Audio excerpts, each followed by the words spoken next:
Hello అండి, మీ పేరు? నా పేరు రాజారావు. రాజమౌళి అండ్ రాజీవ్ కనకాల్ గారిని మిక్సీలో వేసి తీస్తే ఎలా ఉంటారో అలా ఉన్నారు అని. ఆయన చుట్టుపక్కల ఫ్యామిలీలో అందరి గురించి తపన పడతారు. తనకేం కావాలో పక్కన పెడతారు. మీకు ప్రౌడ్గా ఫీల్ అయ్యేది ఏంటి? ఈజ్ ఆల్వేస్ మై ఇన్స్పిరేషన్ యాక్చువల్గా. నేను 17 ఏళ్ళ నుంచి చాలా కష్టాలు, అంటే వాళ్ళ అమ్మగారు పోవడము. I had to learn lot of things from her. నేను నడుచుకుంటూ వెళ్తుంటే ఈ వీధి నుంచి ఆ వీధికి క్రాస్ అవ్వడానికి అట్లీస్ట్ 1 hour పడుతుంది, ఎందుకంటే మధ్యలో రకరకాల జనాలు రేలంగి మావయ్య కూడా అంటారు. రేలంగి అప్పని కూడా.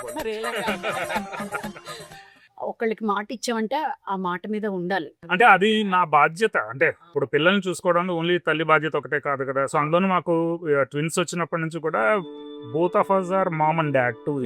And I'm not doing it just for the sake of doing it. It is my responsibility. నేను కాబట్టి చేశానని ఎప్పుడు అనరు.